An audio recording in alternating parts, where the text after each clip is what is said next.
What does a business need to do to go from surviving to thriving? That's our discussion today. My guest is a highly knowledgeable tech enthusiast who is very well versed in all things business and specifically the cloud accounting space. Welcome, Jason Bremner from Bremner Advisory. Thanks, Elan. Great to have you with us. Yeah, nice to be here. Thank you very much.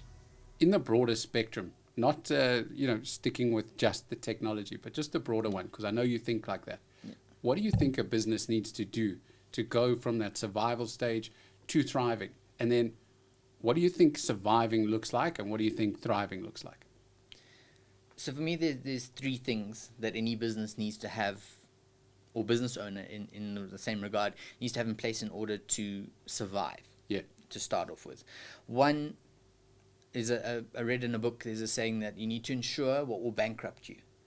So Okay. you need to have an accountant that makes sure that your government compliance is up to date. You need Okay. a lawyer to make sure all your contracts are in place. And you need insurance or a financial advisor making sure that if your business drops or you lose something, you're financially covered for that. Okay, that's so always, you just say that again, because I thought that was excellent. So you're Okay. saying cover for what will bankrupt you. Yeah, ensure what will bankrupt your business. Brilliant, okay. So if you've got one key salesman that's bringing in 90% of your sales, if he decides to immigrate to New Zealand next week, what's your backup plan? Yes, Do okay. you have a reserve to pay for someone else to come and take over from him? You might have to pay more. You might have to find, get employment agencies in to find the right guy for you. Yeah. Or girl for you. So you need that backup for that. So that's Okay. an important one. So ensure what will bankrupt you. Love that, love that. Second of all is having a mentor, having guides. A lot of people say, "Oh, I met Elan. Elan's helped me build my business." Yeah, Is not a once-off. Everybody makes it sound like you find that one guide that will work with you forever, but that's never the case. From my experience, at least, you need to find a team of experts that can help advise you. yes, If you've got issues with collecting customer payments, phone the guys at Nagging Panda. Maybe you can have a conversation with Elan like we're having now on what the best way forward is. If you need accounting help, find an accountant who might not be your actual accountant, but might offer ideas that you can take to your accountant and say, how about this, how about that, what can we do? No entrepreneur knows everything about everything in their business. sure. Sales is a big one that no one knows sales. Sales, everyone can say they're great at sales, but 90% of the time they're not good at sales. They're good at what they do and they're able to sell it. Okay, So if you can get someone that knows sales and can advise marketing, exactly the same. So it's always, I always recommend to a client, build your team of advisors or mentors in the areas where you are not an expert.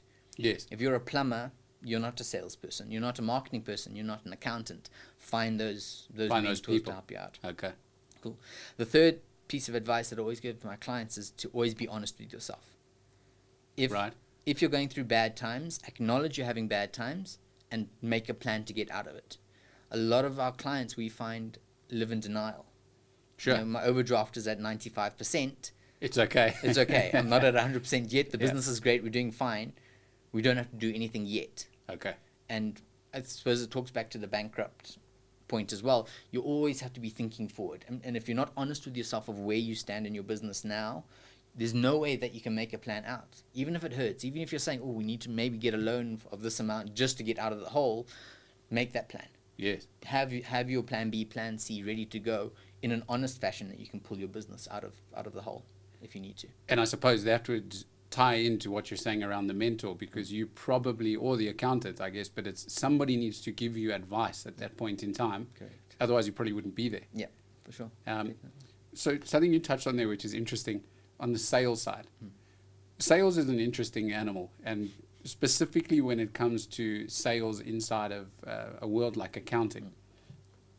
I've met many accountants in what we do. Yeah. Accountants are excellent at accounting, some very well versed in technology and explaining what they do, but they're not always the best salespeople. Yeah. What do you think it is that, let's talk accounting for a second. Cloud accounting, I was saying recently, it's in full swing. What does a cloud accountant do to sell himself in that sea of competition? That's a good question. If you were to Google accountant Joburg, accountant Randburg, you'd find 200 accountants in the area. How do you pick? Yeah. It's almost like those of us that would have gone on Tinder back in the day to try to find a date. Anyone in my area, you're swiping right more than 100 times because it's but you don't know them until you set them face to face, first of all. Even then, you still don't know, are they a good accountant or not? Yeah. Until you actually sign up with them, until you put money on the table and say, show me you're a good accountant. That is very hard for accountants to do, to put across your value without showing a possible client your value. And you can't show that value until they've signed up with you. Yes. So it's very tricky like that. So yes, it is difficult, but fortunately, a lot of people have come from bad accountants. Okay. I'm not saying all accountants are bad, but you have accountants that maybe don't fulfill the client's needs. Yes. It's not that they're terrible accountants. They know what they're doing. They have the compliance, but the client may need more. Yes. And if you're opening that client's eyes to your accountant could do this more and could do that more, or could bring a cloud tool in as well, a lot of the time the client is willing to move over to you for one reason. So, I've always wanted to work in the cloud, bring you over, you can put me onto Xero, and then we do that, and then they say, oh, how about you take over compliance in that as well, or you advise my accountant on what to do. So it's getting in that foot in the door where the client can start to see what you do and trust what you do, but that's not easy. So trust is an interesting word. Trust, I'd say, is one of the hardest things to build in a new client relationship. Correct. And specifically related to sales. And I'll talk from a tech perspective for a second, but if you show somebody what your software does or what your services are, at face value, everything always looks great. This is fantastic, great. The guy says he can do that. That selling component is an interesting one. In today's day and age, people have the client is actually in the driving seat, not the salesperson. Correct. Consultative selling is really important at the moment. The trust factor. In a Nagging Panda case, we could say 30-day money-back guarantee. You'll hear straight away that I back my product. Could the accounting world do something similar? Is there a differentiator that you could follow along a similar line? I think it's calling for accountants to change the way an accounting firm works. Historically, an accountant would always say, okay, we'll do the work and we'll bill you at the end of the month, depending on how many hours or how many people were involved or what the skill of the people are. Accountants are starting to move to a fixed or value pricing model now, where I'm saying to you, okay, Elan, I'll do your books, but it'll cost you 5,000 Rand a month. For 12 months. You pay 5 a month flat. These are the services I offer.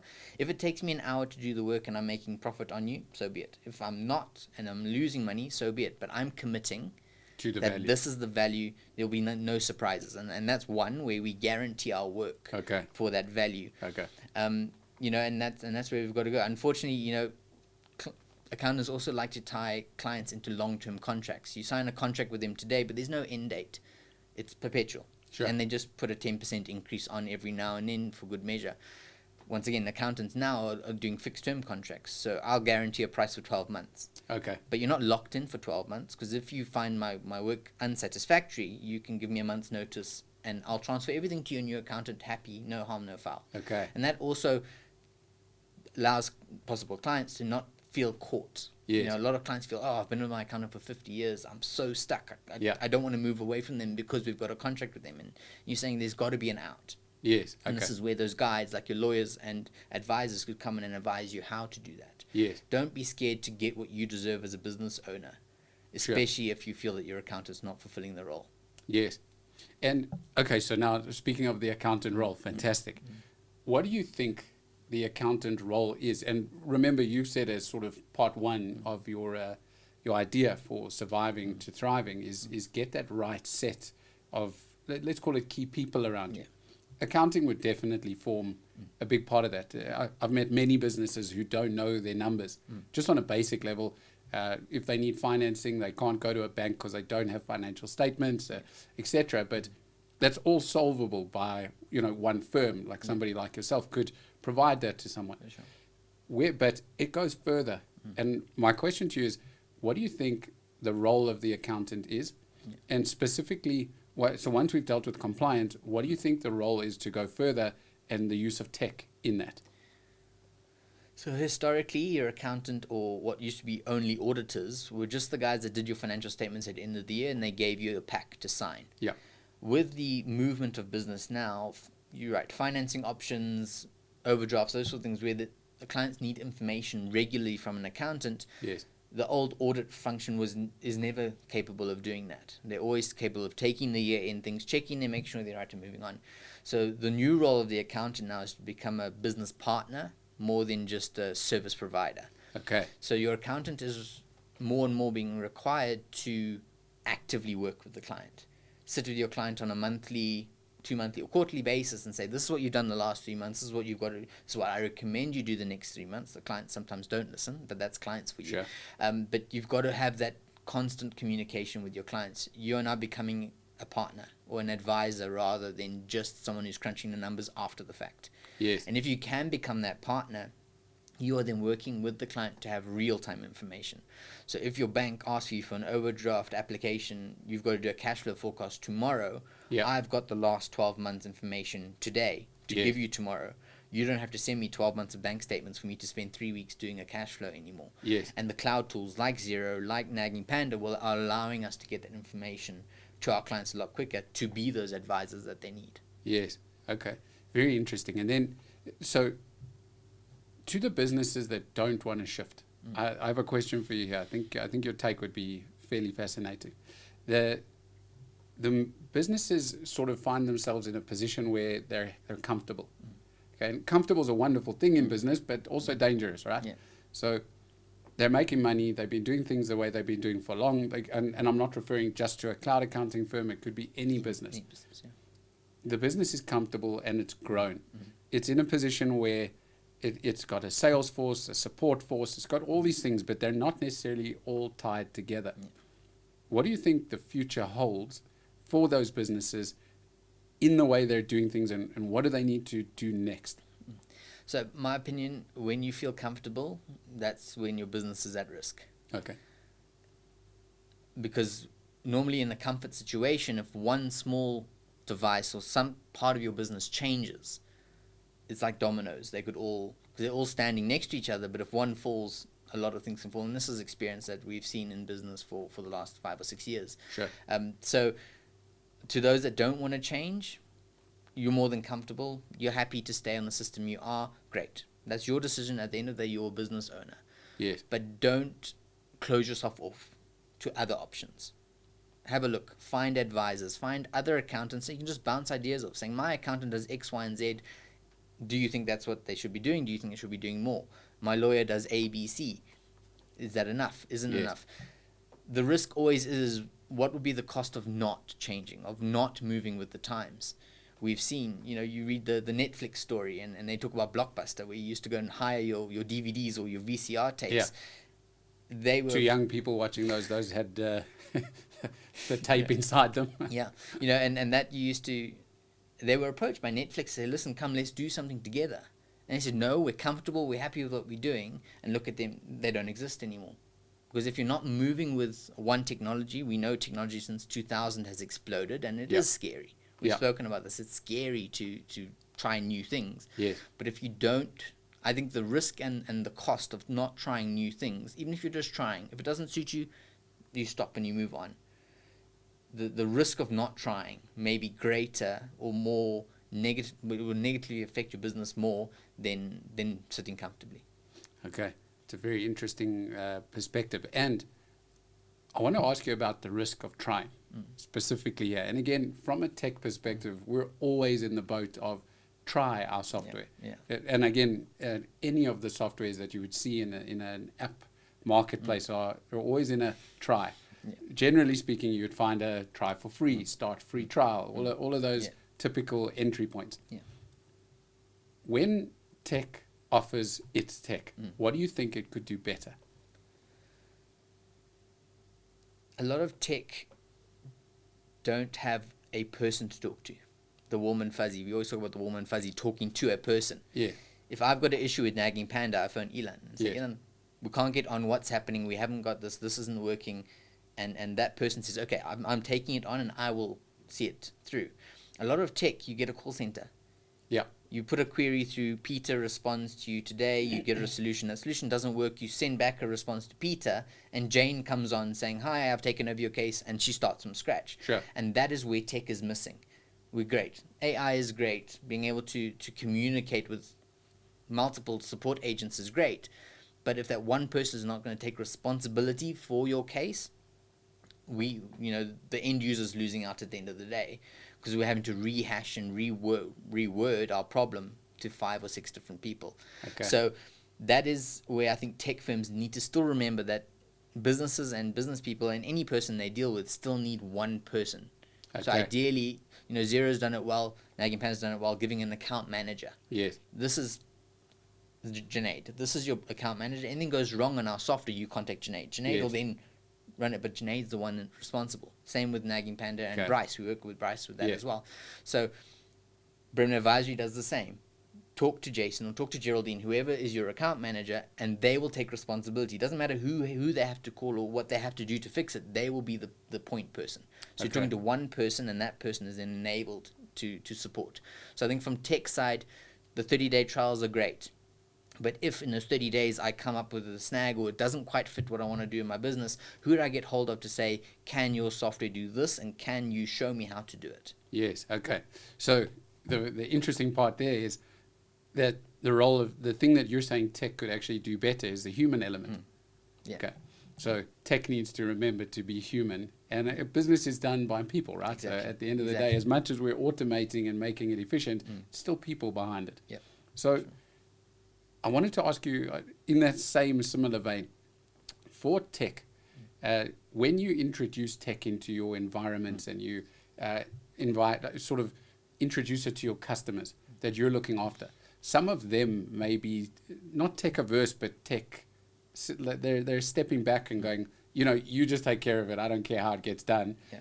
Others may be interested in which tech you're using.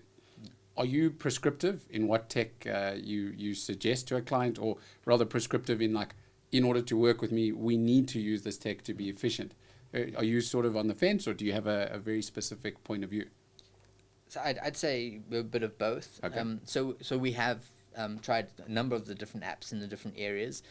We haven't obviously overdone it. We don't want to be a jack of all trades. We want we want to be a specialist in some. Yep. So we've got our accounting softwares that we're willing to use. We've got our debtors management softwares we're willing to use. We've got our data capturing softwares we're willing to use, payroll, those sort of things. Yeah. But we do have 1 or 2 options. So when we meet with the client and we find their needs, we want to have a setup that suits the client. Okay. It's not never one size fits all. Yeah. Because then we might as well be going backwards. Yes. In terms of tech. Yeah, tech is so flexible and so integratable at the moment that you can build your own system, where a big business would have had to go and pay hundreds of thousands of rand to have a program written to suit their business. Yes. We can, for a percentage, 1 or 2% of that sort of cost, build a system of integratable apps that work together. Yes.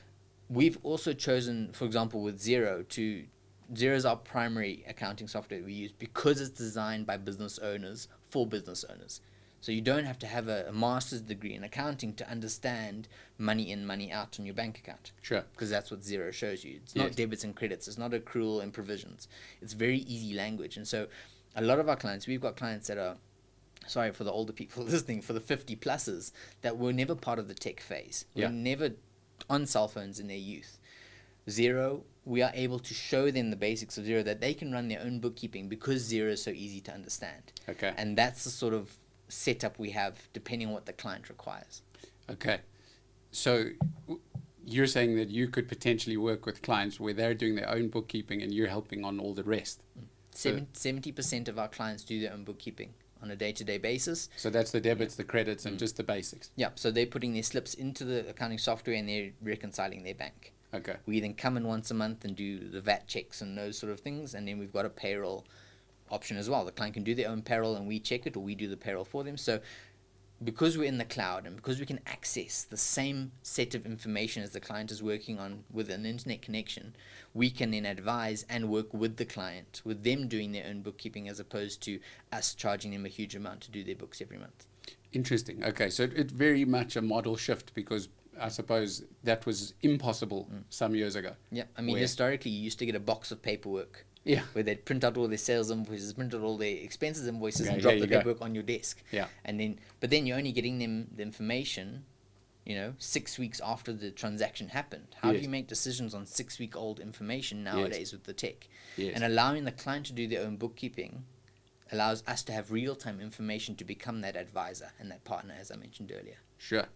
Now, advisor and partner is something interesting again. I keep using the word interesting when you're saying things. You said earlier that it's sort of a partnership between you and the business that you work with because you're becoming an advisor. That the ecosystem that we're playing in, and again, reference to a marketplace like Xero's or QuickBooks or those main integrators, really. The partnership between the tech and the cloud accountant is actually a very precious one. Yeah, definitely. You're quite specific, like you've said. You don't want to be a jack of all trades, but you want to understand a few very well so that you can enable them into your client's world, which really makes your business run better for yourself and your client. What do you think that relationship could improve by? There's typical things like partner programs and revenue shares and the various bits and pieces, but what do you think we could do to improve these relationships over time to upskill you better, and bearing in mind, as time goes by, more technology will be created, so you'd be potentially inundated with, Jason, come look at this demo and that demo and this thing. What do you think that looks like over time? I mean, a lot of the app partners that we work with have great partnership programs. You know, whether it's profit share or discount codes, or, you know, at the end of the day, the accountants are the ones that are selling the softwares. Yes. You know, the accounting software producers can't go to a client directly and say, use my software, because they'll phone their accountant and say, can I use it, yes or no? So the accountants are almost your sales force for the applications that are coming out. So that support, I feel, is there, but it's not at the level where it could be. You know, helping us put proposals together to go to our clients, give us the logos, the branding. You know, if there's a discount code we can put through for 6 months to let the client come on and try it for 6 months, not just the 30-day trial like somewhere else. Yes. You know, those sort of initiatives can help, you know. There's a trend at the moment to move towards live events again. Yes. I mean, who would have thought 3 years on from COVID we're having live events again? To be honest, actually, my head's in that space as well. And, you know, let's partner up. Let's have a Nagging Panda, Bremner Advisory and Zero Golf Day. Yeah. And you invite your clients, and your clients invite friends of theirs who could possibly be clients of yours. Yes. And, you know, yes, we're playing golf. That's got nothing to do with cloud accounting. But afterwards, you can sit and have a conversation about what we do. You're getting your name out there. You know, so when they Google accounting software and they see a Zero, or they Google debt collectors and they see Nagging Panda, they, I remember that was Elan who didn't do so well in hole number 3. Or hole number 4, 5, or 6. Whichever one has water on. So, you know, that's once again the warm and fuzzy. Yeah. So the human element again. So once again, the apps need to realize that, one, the accountants are their sales force, from my perspective at least. So that personal relationship between the account manager and the accountant has to be there to bounce ideas off. Are you happy in that position? And that's a real question. And people watching again, listening to this particular question, are you happy in that position? And I'll tell you why. When we approach the industry as tech, and I'll wear multiple hats. Yeah. When we approach the industry as technology, again, new technology versus established technology, they're two different conversations entirely. One's built a trust and the other one's trying to build a trust over time. But there's sort of a tech stack that starts to emerge. And that tech stack becomes a resold tech stack that maybe you've got the same one as the other guy, but that's by chance. It's not by force. But the position it becomes interesting because as a distributor of technology and the ability to understand and implement all of them, the reselling opportunity on top of the services becomes interesting. But how encouraging or inviting of new technology are you? So we're open. So as us, at least at Bremner Advisory, we're always open to change.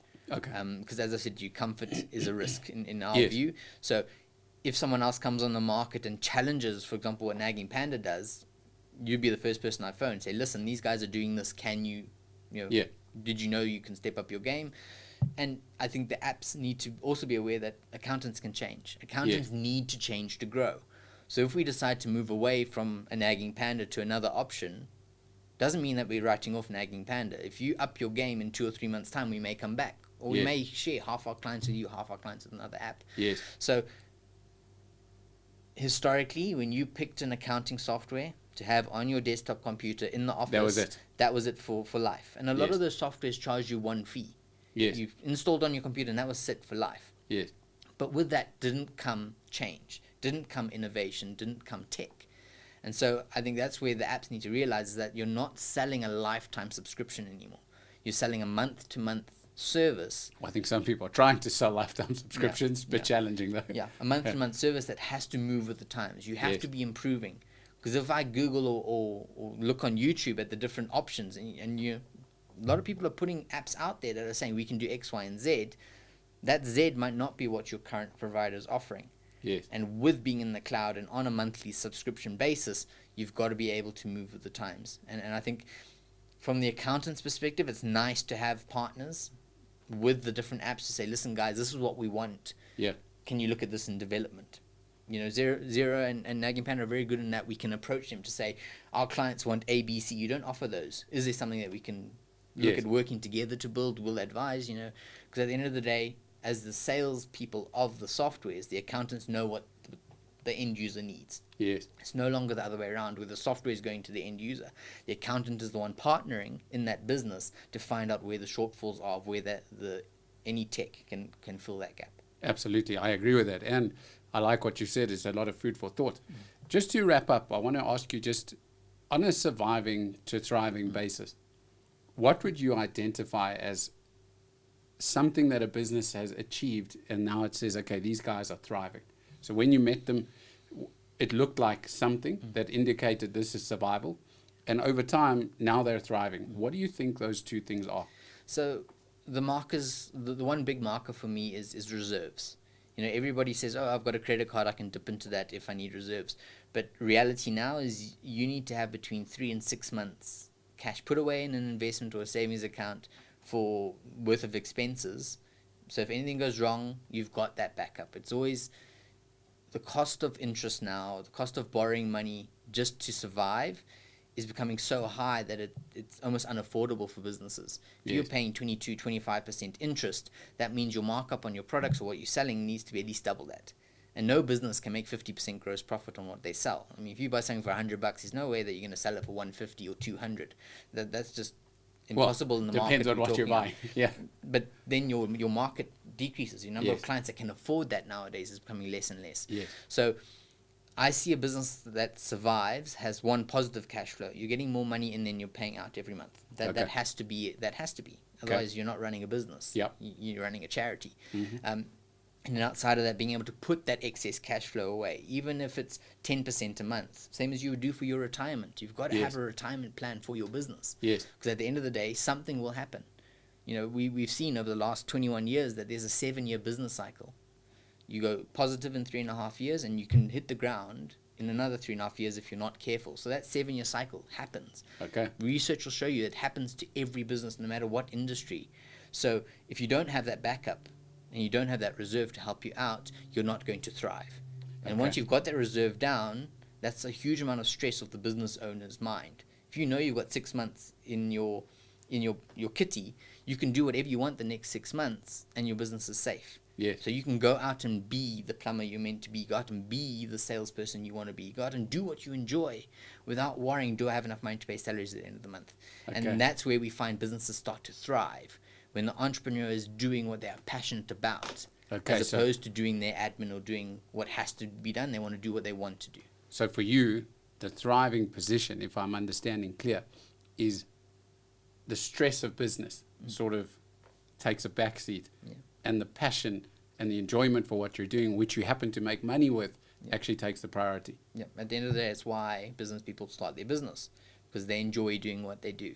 They don't enjoy doing HR, and they don't know. You know? I think some people start doing business because they have to. They've got to make money.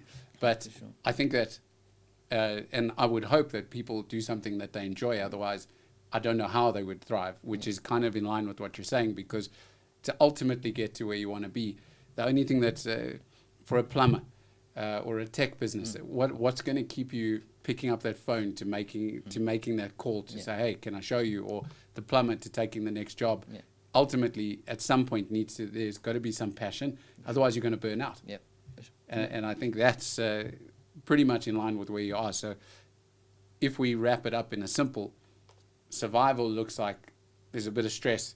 There's reaching that point of cash positivity, getting to that space where you can actually thrive as a leader, as a positive thinker, as a passionate person doing what you do day in and day out. Yeah. Yeah. Cool. And who I actually saw that quite a bit with as an industry is the solar guys. Yeah.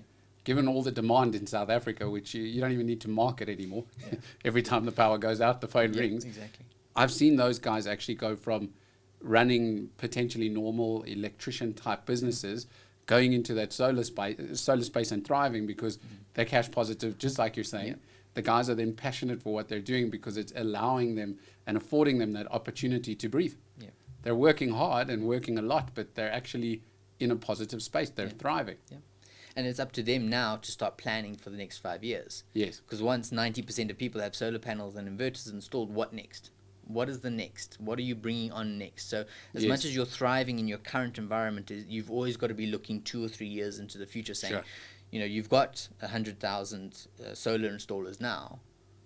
We might have 100 left in 10 years' time if everybody's gone on solar. Yeah, I'd imagine they'd all be in maintenance by then. So if you're not providing for the maintenance now already and starting that process, you might be behind the ball when installations stop and maintenance has to kick in. And there's your 7-year cycle where things start to turn. So you mustn't make sure you're ahead so you don't go back to a survival position and you remain in a thriving spot. Correct. Brilliant. Jason, thank you so much for being on the show. Thank you. Guys, I hope everybody enjoyed it. We promise to keep bringing you interesting discussions with talented entrepreneurs and business owners.